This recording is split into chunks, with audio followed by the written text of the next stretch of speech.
Good morning, ladies and gentlemen. A warm welcome to all of you on behalf of APAC News Network to the third Global Education and Skills Conclave. This is a 3 day program, and today is the second day. We had the inauguration yesterday, the morning yesterday. We had an inaugural session which was attended by senior policymakers from the government side. Education level secretaries from the central and different states, then different policymakers from bodies like AICTE, CBSE. The CBSE chairman was there, AICT chairman was there, Skills Council, the quality control. So different dignitaries participated in the inaugural session. Subsequently, we had six panel discussions yesterday, three on the higher education and three on the school, since we are running parallel tracks and different aspects of education, especially in these post-pandemic times when blended learning is the likely future. So, what are the dynamics and challenges involved were discussed. Before we start today's session and I introduce our esoteric set of panelists, it's my pleasure to also acknowledge the support of a lot of partners without whose presence a conclave of such magnitude often will not have been possible. So we have the state partners, the states of Andhra Pradesh, Telangana, Gujarat, and Uttarakhand. We have government supporting partners, the Department of Science and Technology, DST, AICTE, Quality Council of India, QCI. We have Innovation Norway as the country partner. We have Dell and Intel as a presenting partner, Microsoft as a technology partner, ViewSonic as a co-partner, Samsung as a display partner, Fortinet as a security partner, Crestron as a gold partner, Myanmar Technologies Finance Peer, and MapMind India as associate partners, uh, EPJ Education as an education partner, UniApply as a school admission partner, Chitkara University as a university partner, Jaipuria Group of Schools as a group school partner, Global India School, Glendale Academy, and Central Public School as school partners. Now we are starting the second day's proceedings in the schools track with a panel discussion which is titled Technology, a Facilitator for Independent and Cognitive Learning. And um, uh, attending the sessions, it's my pleasure to introduce the panelists. We have Nargis Khambata. She is a principal and vice president education of James Modern Academy, Dubai. Welcome, Nargis. We have also have Donna Chiemka. Uh, did I pronounce it right? Spot on. She's the head of school, Ascot International School of Bangkok. Welcome, Donna. And to moderate the session, we have Lieutenant Colonel A. Shekhar. He's a principal of Hyderabad Public School in Kadapa. Welcome, Lieutenant Colonel Shekhar. Right. And with that, I will hand it over to you. Um, it's all yours. And as mentioned, I'll just pass on the message to Dr. Kurian also. Right. Hello. Thank you, Rajneesh. Before you leave, a few questions for you. What were the highlights of the sessions of yesterday? Oh, he left. I think he's left. Yes. Yeah, he vanished faster than the speed of light. Anyway, hello to both of you. We have had a lovely chat. So we have enough and more time. So, yeah, I hope Yeah. he's back. Yes. Rajneesh, I wanted to put you on the spot. What were the highlights of the sessions of I'll yesterday? tell you Just to have a the little four or extra time. five points which were the main thing. One, there was a general, these terms, blended learning and hybrid learning, they are often being interchangeably used. But the perception was there's a significant difference in dynamics between what's blended learning and hybrid learning. That came up. The second was in terms of the faculty or the teachers. One is fine, a student is one part of the ecosystem, but unless the faculties are not geared up for tomorrow's blended learning, what will be the challenges there? The third was technology per se itself. While technology is critical and we have different aspects of technology like AR, VR, gamification, security, but more importantly, end of the day, beyond the technology, the thing was, are all the stakeholders in the ecosystem, are they really leveraging that technology properly? Considering since most of the institutions yesterday were India, one significant thing which came up was the socio-economic status of the students are coming from different strata. And so that means a challenge in terms of the devices, the quality of connectivity, and even the economic challenges for them. So how do you ensure a uniform standardization of educational learning in these circumstances? For schools, one important thing came up very broadly. School students were divided into three categories: the primary schools, the mid schools, and the high schools. And the psychological impact on these three categories are different. The high schools, in terms of this online or virtual learning, might have been fairly conversant, but the primary and maybe even the mid school, they need to be in a physical school, not just for the learning. There are certain other factors involved. So, in this scenario, how is that impacted? So, these were broadly some of the important points Fair, discussed. fair. I heard a bit of it, so it was good to hear from you. So I was also interested. How did you manage this 2 dozen sponsors in a COVID specific environment? Can you share with us how you did it? We are all interested in making more money, Rajni. No, that's a sort of a, there's no science behind that. It's just our relationship and the association with different stakeholders in the ecosystem. Right. In Yeah. fact, My I last. would Yeah. rather say there were constraints of time. Otherwise, there would have been maybe a half a dozen more Yes, sponsors who are willing to come I on board. instantly offer you a job of financial advisor to my group. Yeah, jokes apart. My My last pleasure. question to you was dealing with educators, both from the higher education and in the school education space. As you can see, a couple of educators dropped out. What were the significant challenges you faced when you dealt with many of us? See, in fact, it's unfortunate, but yesterday we had six panel discussions, and out of whole six, only in one panel there was one dropout. But I don't know if it's good or bad for bowling for day two.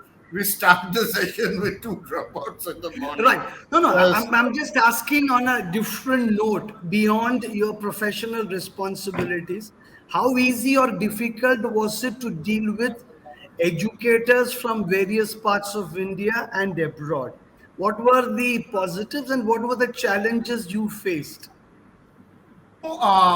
As such, there were not much challenges. Only during the discussion, we have to sometimes control them. Otherwise, the timings and things were going overboard. Right. So that was the only challenge. Otherwise, everyone was cooperating perfectly. Wonderful. And I'm Yes. sure this discussion would also be great. So I Right. Yeah. now hand it over to you. Yeah, So, yeah, good. Yeah, when the moment we all start talking, we don't know how to end before 40 minutes. Okay, thank you, yeah, Rajneesh. Good to have an introduction. Great to thank you. have. Normally, in discussions, we men are in a minority of one or two, and it remains the same this time also. This is a place where I always say male principals are lesser found than tigers in India. It's a profession completely dominated by women, and they are the ones who now set the trend. With these words, good morning, namaste, kushamdeen, namaskar to all of you, each one of you, wherever you are. We hope to have an interesting 45 minutes discussing technology and discussing cognitive learning and discussing independence. So before we do that, we can, are you able to hear me, both my panelists? Yes, we are. Thank you. Yeah, okay, right. We start off with you from Bangkok. A quick introduction about yourself, your school, and the highlights of what you have been going through in the technology world. 2 minutes for you to start off. Over to Sure. you, Donna. Well, thank you so much. So, yes, I am here from Ascot International in Bangkok. Ascot is a school that has been established for over 20 years, and we are now currently a 2-program IB World School, and we're in the process of moving into the MYP, which is a very technologically not heavy, but technologically focused program. And so it's good timing to have this conversation. In addition to that, our school has a number of students from all over the world, but we have a very large population of Indian children in our school, and so it's very pertinent to be talking with educators currently situated in India. And I think for us, just like with COVID, with other schools, as a result of COVID, we've had to think very quickly and reflect on how to embrace this new situation that we're all faced with.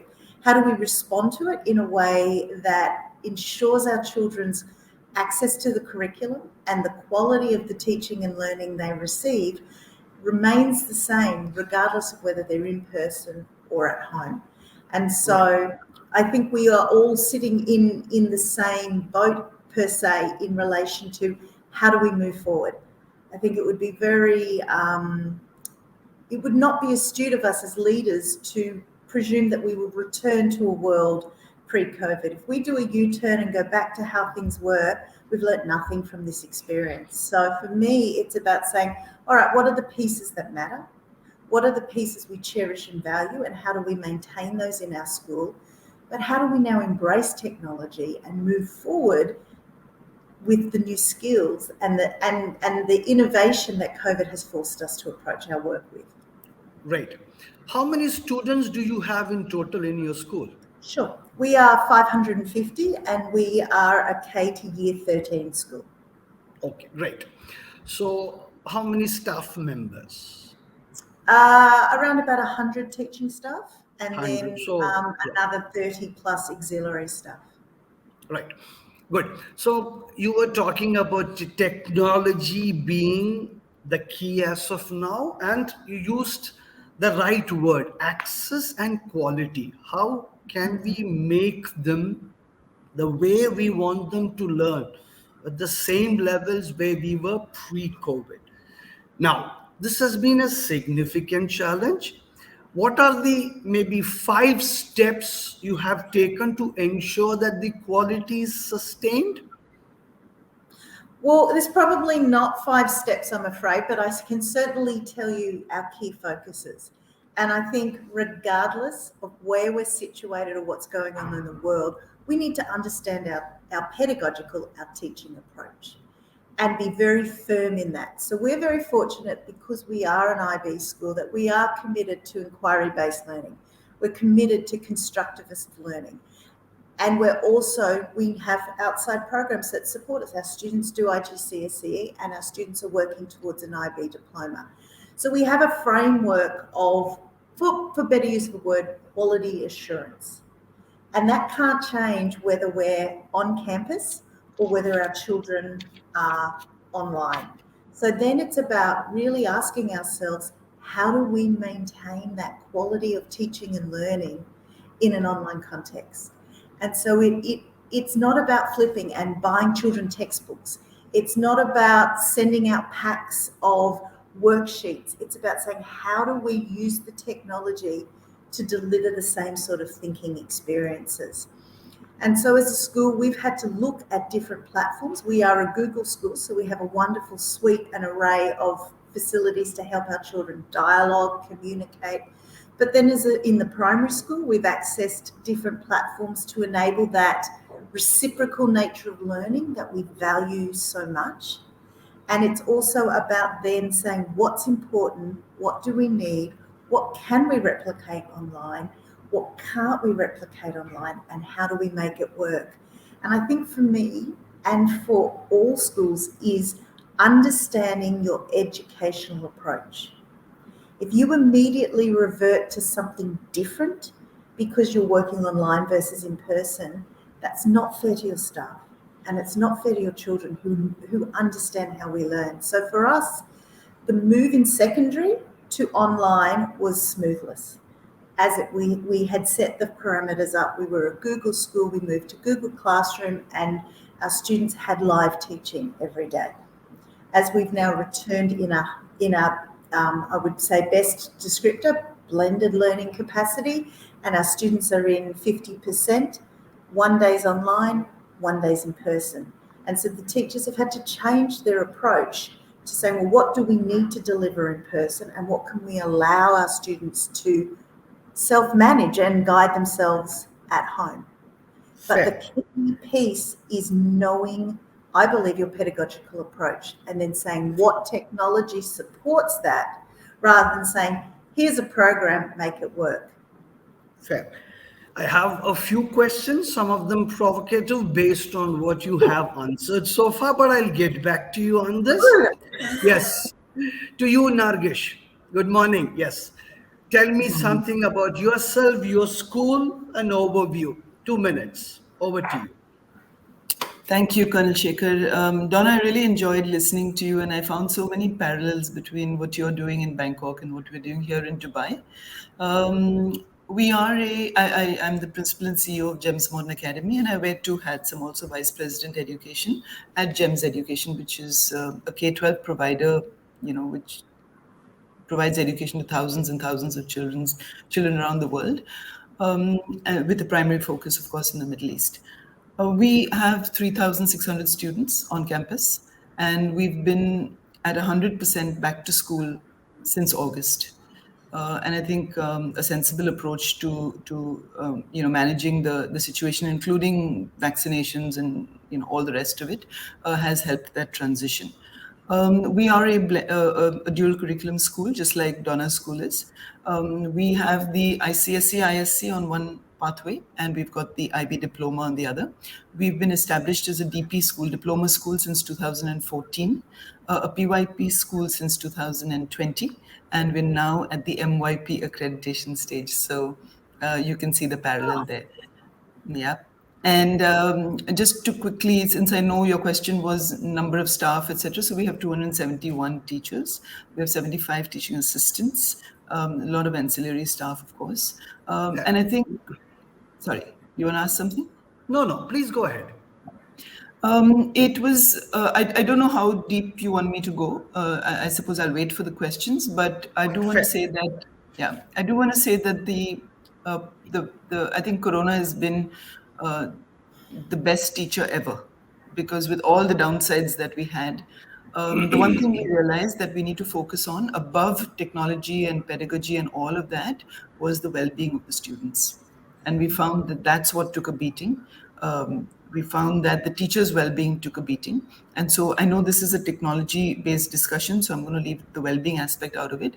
But you can use technology to aid well-being as well. And that's the point I really wanted to make. Right. Fair enough. Technology, well-being, but the limitations will also be there. Interesting. I see that photograph behind you of one of our great teachers. Tell me something about that a little bit. It's lovely to see Dr. Kalam there. Yes, thank you. So our students, and if I can just move so you can see this better. Make it more interesting. That's the way I look at it. Yeah. So our students, we visited Dr. Kalam in New Delhi by appointment, and it was an absolutely delightful experience. I think his interaction with children, I don't think they'll ever forget that interaction. So it was marvelous. And I think it was in 2007. Yeah, May 2007. talking to him for children, it's beyond magical. There are no words to explain how great he's with children. So that's it. So, is it fair to state that both your schools are relatively in the elite category in terms of access, in terms of the socio-economic well-being of the parents, in terms of technology? Shall we say that you both are in the elite category? Is it a fair statement for me to make, Donna? I think it is for modern at least, yeah. It is. It is. And for I you? think I think it is to a degree. There are a number Okay. more expensive, Yeah. higher fee-paying schools than ours, but Right. still there is Right. an element Right. of privilege So, to be so able. I will use the term elite for you in the context of where I come from. I come from a relatively small place. I've come here just a couple of months back. I have about 1,000 students, day school, co-ed, and it is ICSC affiliated. That's for Nargis to do. We have two major boards here in India, CBSE and ICSE. You would be familiar with that. But I use the term elite in the context of India, where we have about 16 lakh schools, about 27,000 of them CBSE, about 2,500 of them ICSE, about 1,000 international schools, and the vast majority of them charging at best 1,000 rupees a day. So we have in India 320 million students. The entire population of the United States is 320 million. So the scale with which we are looking at it is different, but we'll focus on what we are. So let's go to the topic which we are highlighting. We'll start with you from GEMS. Technology facilitator, independent cognitive learning. What do you make of it? What do you make of the topic given to us in the context of the organization you are heading and the context of the world we are living in? I think the topic is fairly straightforward.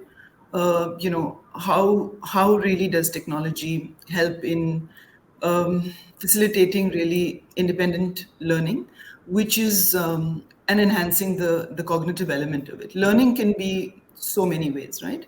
But when you go down the metacognition pathway, when you're compelling them to think about their own learning or think about their thinking, I think it takes on a completely different dimension. I just want to respond to your elite comment, and I know it's said in absolutely the right context, because there are people in India where they just don't have access, and accessibility makes those who have it elitist, if that's what you were referring Yes, to. yes. Just to intervene here, 28% of the students have access to smartphones. 90%, Kerala has had 90% plus, and I am in a school where this is considered super elite as far as my location is concerned. And the access to, when I have these online, offline classes, I am doing a study about it. The students who are accessing their technology at best is 40 to 50%. And I am aware when I'm going around interacting, etc., the access in India, it's fair to say that we have had a large number of students virtually losing an academic year. That's the context I'm talking about. Back to you to continue with your point. Sure. So, how is technology really a facilitator for independent learning? And cognitive sparking is the word I would really use. And I think the situation COVID has really compelled us to become instructional designers of a different kind, and that's what Donna alluded to as well. And I think if we did not have technology at our disposal, we would have come up as educators, we would have come up with a different way to reach out and engage. Of course, technology has been a force multiplier, if I can use that term, because it's just helped us, whatever messaging we wanted to get out there, whatever format we wanted the learning to be in, whatever approach, pedagogical approach we took, I think that was amplified by technology, and rightly so. And I think technology is a double-edged sword. Depending on how the teacher uses it, either you can use it for to engage the children, to motivate them, to keep them focused. Or it can easily slip into another path, which is not, positive for educators. And so I think by and large, educators across the world, particularly at GEMS Education, we've been very, very mindful of the use of technology. And even now that we're back to normal, as Donna rightly said, what do we value? What do we want to keep back? What do we want to retain? And I think that thought process is really, really is active, and it will be active for a while until we figured it out. So back to, how has technology really been a facilitator for cognitive learning? And I think the very fact that we're talking about cognitive learning, it has so many dimensions to it. I particularly want to talk about the spatial cognitive aspect, the non-verbal spatial aspect. And I think that has improved by leaps and bounds because of the various elements of gamification that one has introduced in the learning, and the various pathways that one has facilitated. So in that realm, I think when our children used to take the cognitive ability test, Indians were found to be the lowest in spatial ability. Lowest. But we found that over the past 2 years, spatial ability has moved up, which is strange. That's and unfortunately fascinating. Fascinating. It's just one of the great takeaways. I haven't heard this in many, many discussions. I'll catch you up on that, and just want you to reflect a little bit. How did that change happen? I'd be much more interested in getting to know more about it. I'll just get back to you, and I'll go to Donna and provoke you. Are we overselling technology? Are we overselling the cognition and independence technology is giving us? And is it, to put it even more provocatively, a super elitist view? Oh, what a lot to address in one question. I think number one, first and foremost, technology is a teaching tool.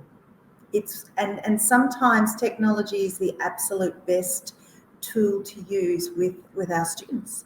Sometimes pen and paper is the best tool to use. And I think as educators, we fall into a dangerous zone if we only focus on one mode of teaching and learning.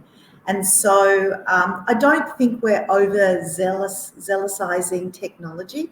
My concern is, just like with the textbook, if that's the only resource we use, then as educators, we're not doing our job. We have to look at the outcomes. We have to look at what we're hoping to achieve, and in turn choose the right tool for that. And so in that then creates a very balanced perspective around teaching and learning. Fair enough. But just to intervene here, hasn't the world, the FANGs, the Microsofts, the Facebooks, the Amazons, the Googles oversold technology as the next nirvana? And haven't we fallen into that trap? It's a deliberate question to ensure that there is some balance into it. Yeah. I think it comes down to the individual, the leaders of the schools, and how we make decisions moving forward. There is no one answer to good teaching and learning. When I started teaching, we didn't have computers. I typed out my assignments and I bound them by hand, and all educators used textbooks. When my father went to school, he used slates.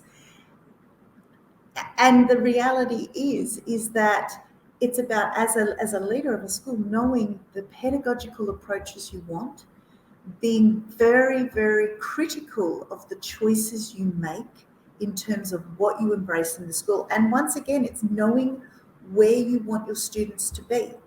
So even in relation to the conversation around cognitive development, I think as leaders, we have to unpack that. What is cognitive development? What sort of behaviours are we looking for? Are we looking for children who can just spout information? To me, that's not cognitive development. Cognitive development is that ability to critically reason. It's that ability to compare and contrast. It's about working with others. It's about collaboration. And that, to me, is enhanced through technology, absolutely. But it's also enhanced through face-to-face conversations too. And so it comes back to knowing what you want, knowing what you value, knowing the sorts of humans you want to graduate from your school, And I believe then how best to get there. Is it about training the staff? Quite possibly.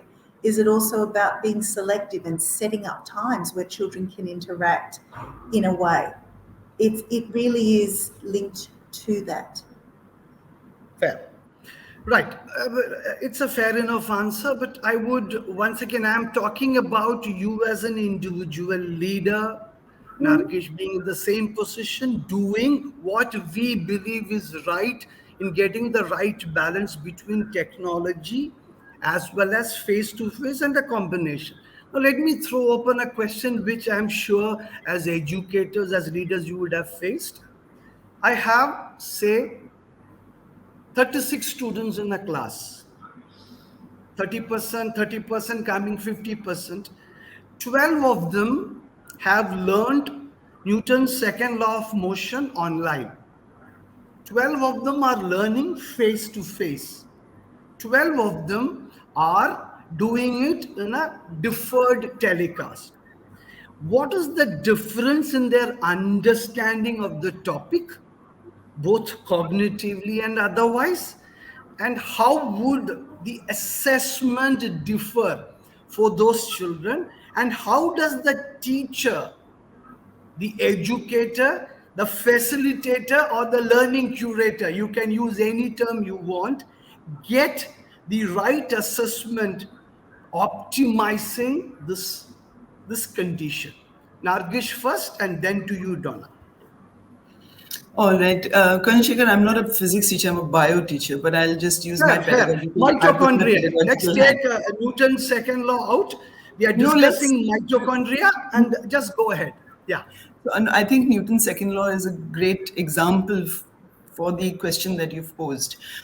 Because we have simulations online, we're in the 21st century.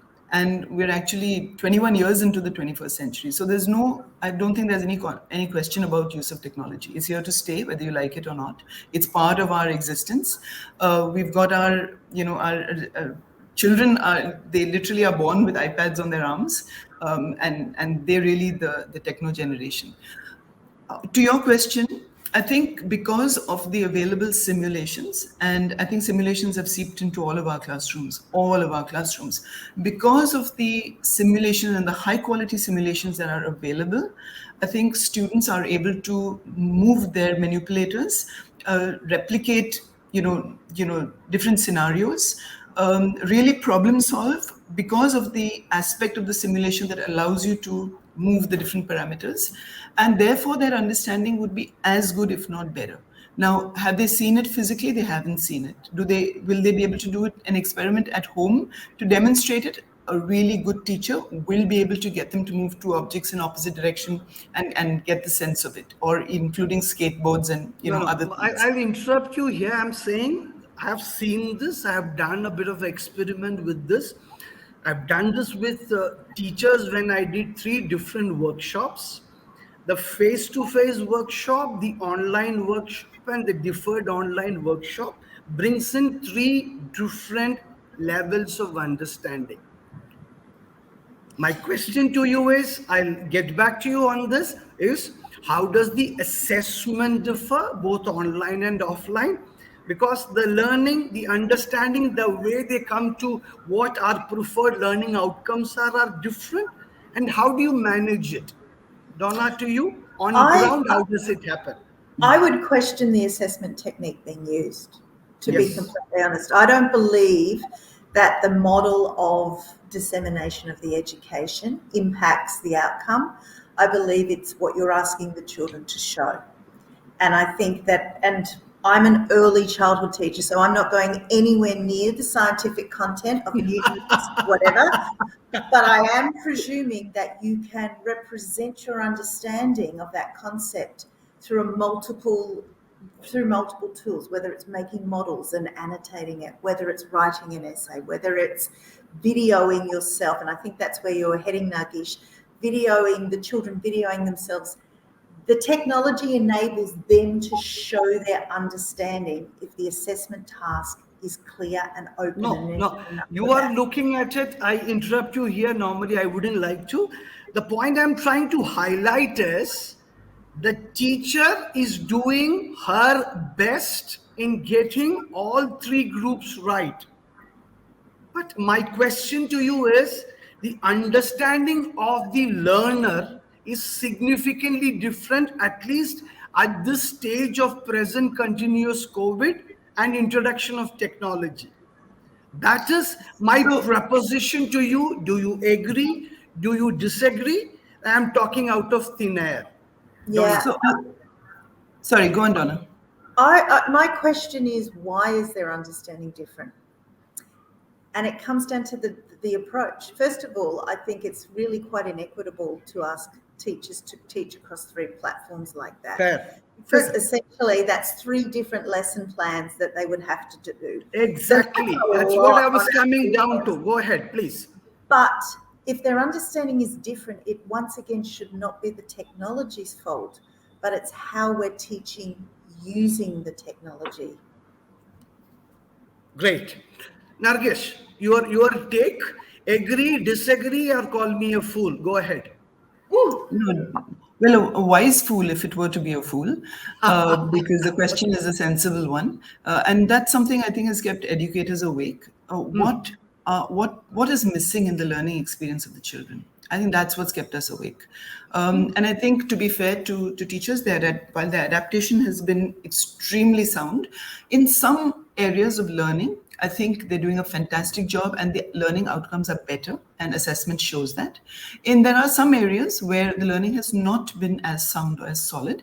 And, where, just to apply Vygotsky's theory, where there is social learning taking place, there is a limitation of the engagement online.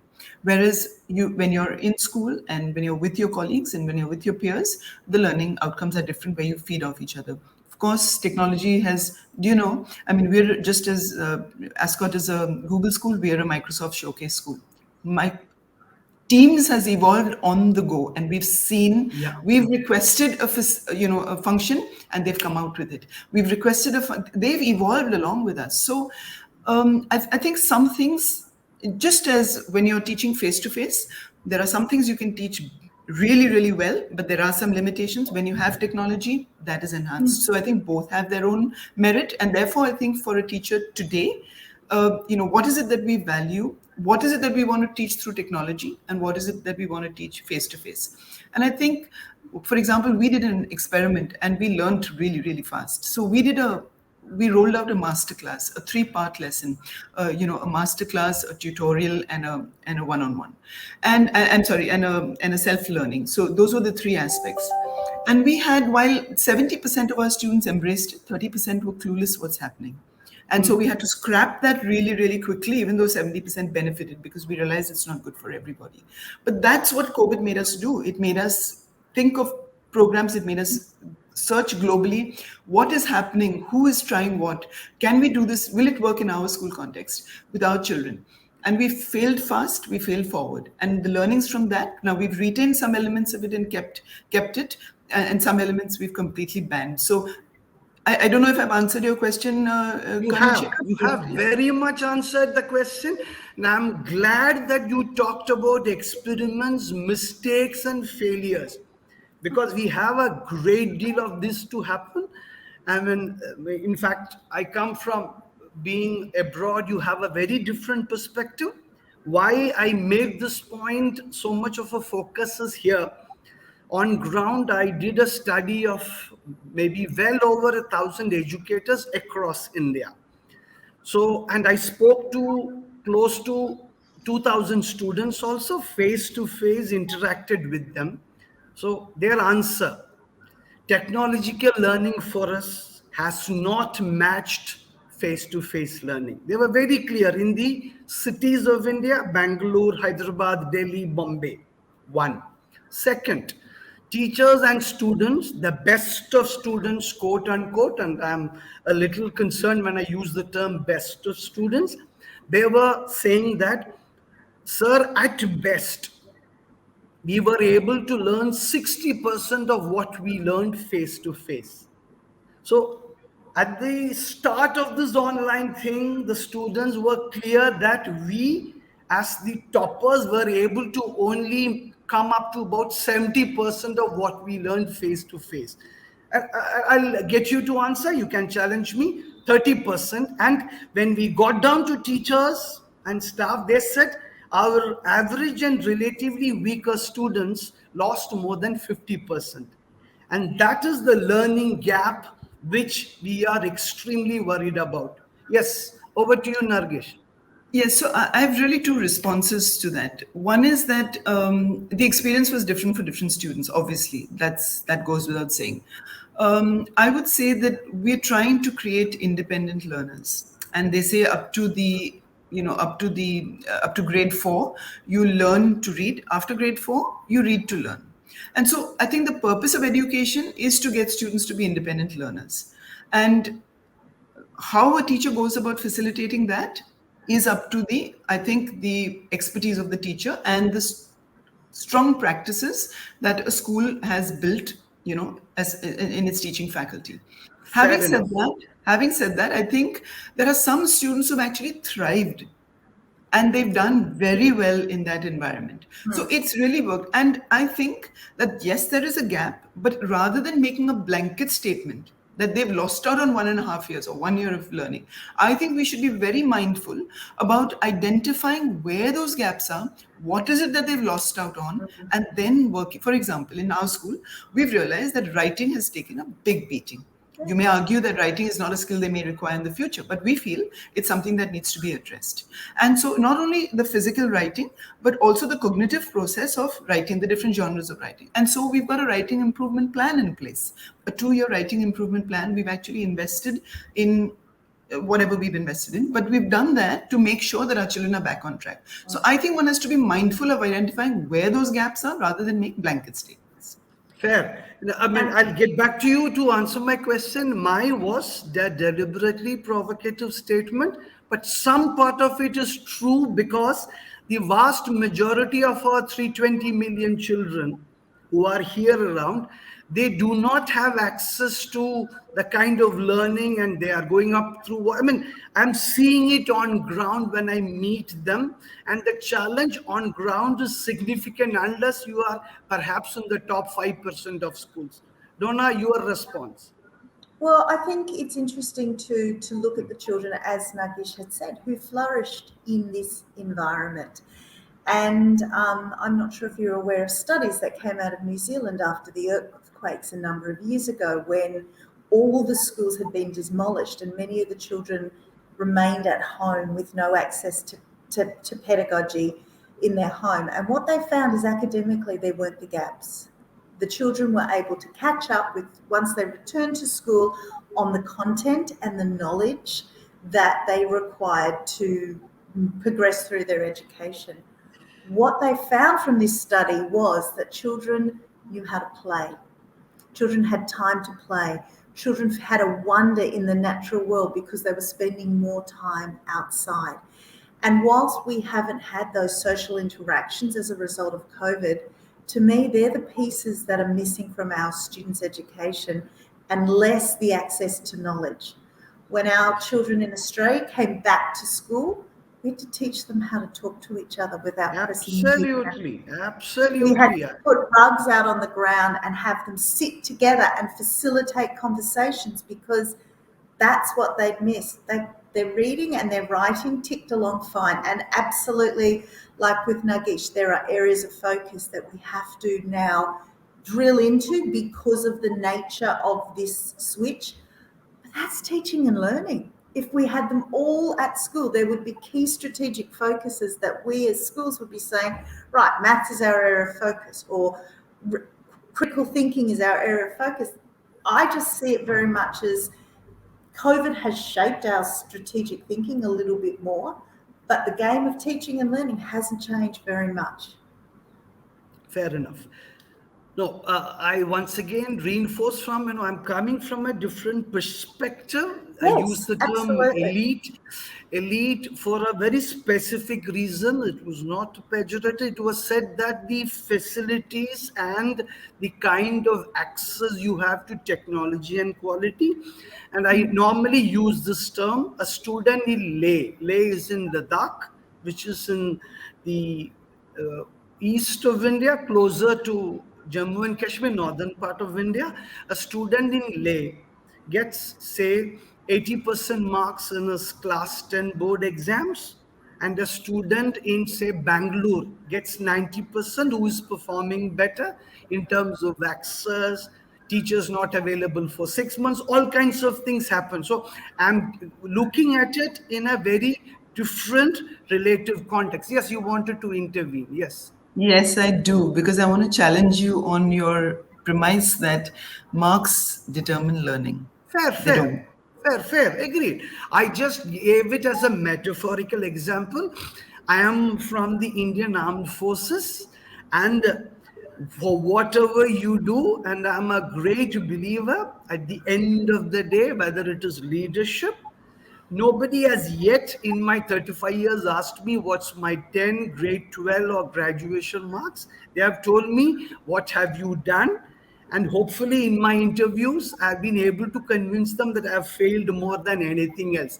I gave it as a metaphor to illustrate the vast gaps in access to quality learning and technology. Yes, you wanted to say something. And I think that what you raise in your metaphor is real, and it's people's existence, but that the access to money and poverty has influenced education since day dot. Absolutely. And as educators, we know that, and we should be working. We can't cure inequity, inequity is not a result of COVID. It's a result of this world we live in. And so, absolutely. Fair enough. I agreed, because this COVID thing, I'll get back to you. This is a fascinating conversation. I was the coordinator for open schooling in Ladakh when I was in the army. So, as can be expected, we rounded up every local, called them up, padao, teach them, and went into a big thing. We were all into it in Operation Sadbhavna. So one father came to me.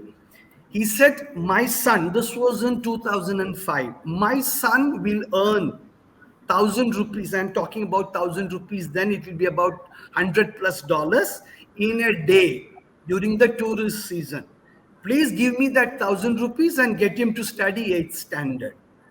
This is what he bluntly told me. And so it's a very fair statement to make. And I am, for one, dead against this examination-oriented system. So we'll take us to a very different discussion. Yes, Nargis, you wanted to add something. I wanted to respond to what Donna was saying. So I think during the COVID, another fascinating aspect came up. And that is the students here realize that they have access to technology and et cetera, whereas their counterparts in many parts of the world don't have. And so they went on an 8-hour marathon online session to raise funds so that they could send them to students to collect, to be able to get devices. So I think some really wonderful stories have come out of COVID. Great. Yes. So let me now touch upon, we have had technology, discussion, pedagogy, something wonderful. I would get back to you to see what were the differences it made in terms of students, the spatial part. But I'll take upon two important aspects. One is the teacher well-being. And this is something which I always try to involve in any discussion, technology or otherwise. I was taking a workshop, well over 300 teachers, and we were discussing COVID and post-COVID realities, post the second wave, which hit large parts of India very hard. So one teacher said in very polite terms, she said, sir, I've lost my nephew and father-in-law. Under these circumstances, how do you expect me to motivate my children? And a second teacher broke down in a face-to-face class. The child is in grade 7, grade 5, and the child's mother has died and the father hasn't told him, and the child is not responding at all. These are two examples which I am personally aware of. So, two parts to this question. I'll start off with you, Nargis. How did you manage to handle? What were the challenges you faced? What actions did you take? And how did you maintain teacher well-being under these circumstances? And hopefully Omicron will not be as impactful as people are claiming it to be? Nargish first and then Donna. So I'll answer your question in two parts, General Shekhar. I've Colonel learned that Shekhar, from you. I'm not a general yet. Colonel Shekhar, all right. I've learned that from you to answer things in two parts and three parts. But the first part is that, yes, we had teachers who were affected, directly impacted, and those who were just losing their marbles because of the situation and because of the fear factor. So I'm going to address the second one first, and that is to keep teacher morale up. We realized that that's really, really important. So we had, of course, our leadership team had almost they had a daily check-in, a weekly check-in, and things like that, where they were constantly in touch and finding out. We did a very simple thing right at the start, which I think raised everybody's sense that the school really cares about us. So we realized that they're sitting long hours on their chairs, and all the chairs at home are not the comfortable chairs they sit on in school. The nice, strong teacher chair. Oh. So we got our manager school operations to take out 4 of our buses. We piled them with the teachers' chairs, and we went from house to house delivering those chairs. And the excitement of when the teacher got the chair, they were ecstatic, and they said, thank you and blah, blah. Besides those check-ins, if anybody was down with COVID, and we had a number of our teachers who were down with COVID, we would make sure that there was food supplied to them. Their classes were covered for, obviously. And their families we were in touch with their families to assure them, because 60% of our staff are from overseas, so we were in touch with their families to assure them. So there was a nice feel of people are taking care of us, because when you have COVID and you get hot homemade food. So one of our teachers whose husband had lost his job, he was a chef, and so we employed him. We said, you provide the food, and so it was a nice kind of ecosystem that we constructed inwards. We had online parties and online games. We had coffee with the supervisor, so we had empathy sessions. There was a range of things that we did for them. The ones who were directly impacted by a death in the immediate family or whatever it was, I think just the comfort of knowing that we were giving them time off, to grieve, to be in touch. They couldn't travel, but to go to the temple here and things like that. So we facilitated all of that. Those who didn't have transport, we made sure that we provided the transport. There were curfew times and non-curfew times. We had to have a permit to travel. We did all of that at the back end. And we were coming to school, a few of us, and when everybody else was online, but we were in school managing this at the back end and monitoring. But at the same time, we told them, look, we're professionals. You cannot let standards slip. So what we are doing for you, you've got to do for your children. So they did exactly the same. And we would have check-in sessions. We started this whole restorative practice. I think, Donna, you might be aware, the Aborigines do that, and it's a phenomenal process.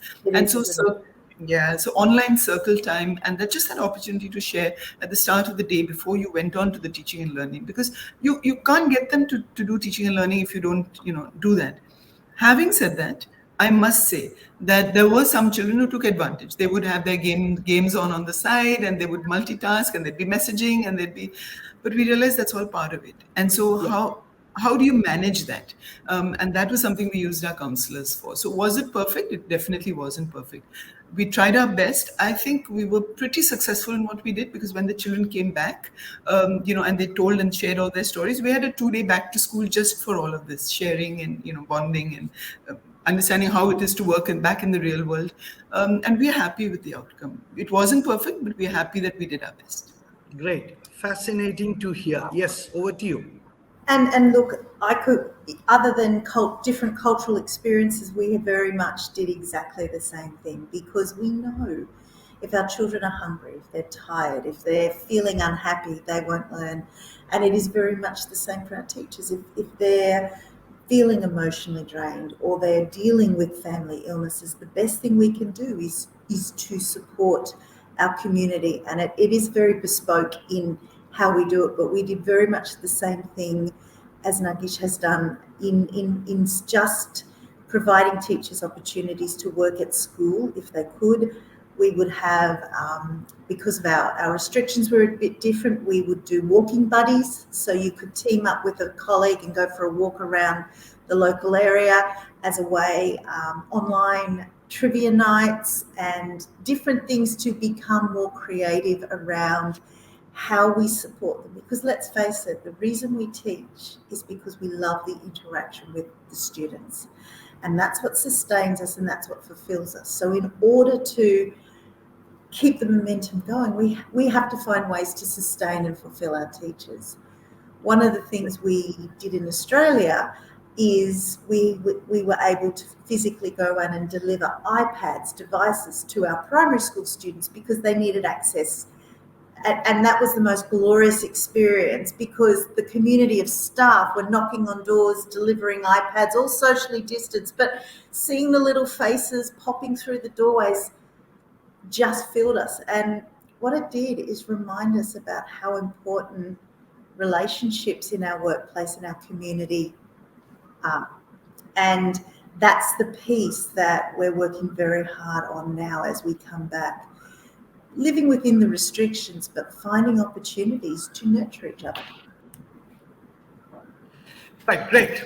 Now we're just going into last 10 minutes winding up time. Before I ask you those final, again, a set of provocative questions, what are the questions you wanted to ask me? Let me flip it. What is the one question you wanted to ask me, either of you, both of you? I am on the hotspot. It's now your turn to ask me a question. Nargis first. So, Kanishikar, I want to ask a provocative question, but Good. I'm going to ask you now. I'm going to ask you a touchy-feely question. I think during the COVID time, as leaders, we all went through our own agonies and our own pains and our own existential crisis, if that's a term I want to use. What were your pain points as a leader during this crisis?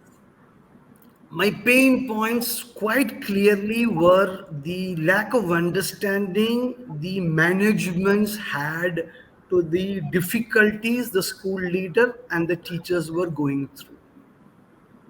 Clearly, there was sometimes I saw large number of managements sacking teachers, getting people through. They found it a great place and opportunity to downsize and get what they wanted. That was personally a great pain point for me. One. The second was You're frozen, I think. Yes. So I don't know what would have been your question. I was going to ask where to next. We've had such a rigorous conversation, and I would love to know where to next for India. And what are the pieces that are going to stay? And what are the challenges? Oh, right. we've got Yeah, two turns. fantastic. Great. Great. Thank goodness. So that was one. That was one which really bothered me. The second thing was the initial 6 months, because of the fact that the teachers were outstanding warriors. They did so much within 72 to 96 hours. We seriously took them for granted. There is no realization as to what the teachers have done. And the third aspect of it, the lack of understanding from the parental side. Because I found that as far as schools were concerned, 90% of the world, especially in India, was asking for fee cut, all kinds of things, WhatsApp groups, Facebook, hallas, etc. And I was part of a discussion. I was moderating a group of vice chancellors, and I asked them a question: how many of you reduced your fees? They got offended. So this was a very school specific thing which we went through. These were my three significant challenges. Have I answered you? Yes, you have. Thank you. Yes. Your question from Bangkok. Well, I asked it while you were frozen, but I'll ask it again. Yeah. Where to next? Where do you see as the next step for India moving forward? Yes, great question. That was the question I was to ask you, so you took it away Oh, from me. great Huh? minds think alike. Right. The worry we have, and I'll put it in two aspects. The worry we have is we are going back to pre-COVID times faster than I expected. That's something which deeply worries me. One of my senior colleague Swati Popat, a good friend of mine, she said 70% of them will go back to pre-COVID times the way it was before, right? The aspect of it which bothered me was that 80% of us have gone back to the old mode. So that's a serious worry. That is one. And the second part of it, and that's real, there has been significant learning gaps in India. And there is also the other challenge, violence at home against children, violence between family members has shot up by 10,000%. So those are the challenges. Those will be bandwagons which we are going to face over the next few years. So I am worried about the digital haves and digital have-nots, further dividing nations which have caste, communal, creed, class, etc. And that's something which I've just come here. I'm facing it day in and day out. So those are the challenges. We have about 4 minutes. My questions to both of you. India or the world in 2050, where will Donna be? Where will her school be? Where will her students be? In 2050, I hope I'm playing with my grandchildren. However, I hope my daughter's heard that. However, for Ascot, I hope our pedagogy is still the same, that our student, that we are growing humans who can change the world. I think how we deliver it will look very different. And in many ways, I'm very excited to see that. I know for us, we're exploring different models at the moment of how to live stream our classrooms, how to create hybrid models, how to better meet our students' needs. When do they need to be in? When can they be at home? How can we create greater agency as a community and create learners harnessing what we have? But that's probably a 5-year thing, not a 30-year thing. 30-year thing. Okay. The question to Nargish. In the year 2047, India at 100, will there be a principal vice president for GEMS? Will you exist? What is the kind of teacher you will have in 2047? Very interesting question, and I want to respond to that by talking about what we've done currently with our leadership.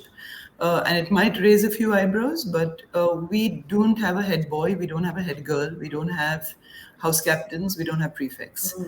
We have a school council, 13 councils actually, and we're following the holacracy model, which is not hierarchical, but is driven by purpose and driven by interest. And the students are still grappling with it. 70% have come on board, 30% are still, the ones who are vying for positions. And I do believe that in the future, education will be different. I do believe even in India, we'll probably go back to the apprentice model. We will be more in hybrid mode, where some things which we need to come together for and face to face will happen, which is more of a more of the socializing and playing games and things like that. Whereas the hardcore learning will be, I think, asynchronous, will be self-independent. And that's how I envision it. And I think a lot more people will go back to being purpose-driven, etc. I have one question, Colonel Shekhar. There's radio silence on the chat, and I'm just wondering, is there anybody listening to us? I have no idea. This is a private chat I saw, and I was also surprised I didn't have the time to go. Normally, when the chat box is on, I propose and ask them, I will request them to ask us as many questions as possible. I'm also puzzled because in Zoom, it just keeps flowing when we are moderating discussions. And my take on this is simple. Monday, Tuesday could be face-to-face school. Wednesday, Thursday would be online optional. Friday would be assessment. Saturday, Sunday, our schools will function as Amazon depots. That's how I envisage a school to come up. Principals won't exist. There'll be chief learning officers, and the sports teacher will become more important than the principal, because we are creating over a period of time, the burgers and the KFCs are creating a overweight and an obese society, the sports aspect of it will become much more important. And maybe Nargish and Donna's children will speak to us from Mars as learning curators. Thank you very much, ladies. It's been a pleasure, privilege, and an honor to interact with you. It was great fun interacting and listening. And your final thoughts before I hand you back to Nehapal. Nargish first. I think, Colonel Shekhar, you should moderate more sessions. Certainly, it's been fun listening to you. You've been provocative, and yet you've been very, very balanced in your views. And I think so. I must confess that I thought this was really only a technology-based discussions, but I'm glad it wasn't, and it encompassed the gamut. It was a pleasure meeting Donna and yourselves, and perhaps not having the other two on board gave us more time together. And thank you. Absolutely, I Pleasure. think. Donna, your words. Thank you. It's been, once again, I echo Nagish's sentiments. It's been a lovely opportunity to really chat about the future of education. And I think when we remain excited about the possibilities and recognise there are some challenges, but the possibilities of what we can provide for our students is so glorious that we just have to keep focusing on that. So I'm really grateful for having this time to chat with the two of you, because I have learned so much from you. So thank you. Yes, I'm sure we learned a great deal from each other. It was a pleasure and a privilege to be part of this wonderful discussion, and a great deal for us to learn even more from each other. I have shared my number and email ID too. Let us keep in touch. Wish you and your families the very best, present and post Omicron, and to you and to your school the very best. Thank you very much, the APAC network, for giving us this opportunity. Back to you, Nehapal. Over to you. Indeed, it was a very informative session, I'll say, and well moderated by Lieutenant Colonel A. Shekhar of Hyderabad Public School. We from APAC News Network would like to thank the speakers and the moderator for joining us on day 2 of APAC Global Education and Skill Conclave. And I would just say stay tuned for an industry presentation by Venkatramana, Education Business Manager, View Sony. So Thank you very much. Neha, Yes, ma'am. before you go, Yes. thank you. I just want to know, were there any questions from the audience? How are you moderating that? How do you know that? Sorry, ma'am, I didn't get you. Were there any questions from the audience listening? I'm just Ma'am, I curious think because I there's have to been. check with the web team for that, because there is a chat box, but that's a private chat box. That is, I think, for only the moderator and the speaker here. So just give me some time. I'll have check with the web team if there is any question from Neha, the the point viewers. which, yeah, sorry, Neha, the point she's making is please keep an open public chat box, because these discussions are intended to be a discussion not between the three of us, a lot more. If there are 500, 600 people listening, Exactly, they sir. will Yeah. agree, disagree, question, criticize us. That will make the discussion much more interesting. So kindly do it for the rest of the panels to keep an open chat box. We'll Thank keep a you. note of it, sir. Thank you for bringing this to our knowledge. I'll just ask the concerned tech person for the same. Yeah. Thank you so much. Thank you so much. God bless Thank you. you. Thank you, pleasure. Bye bye.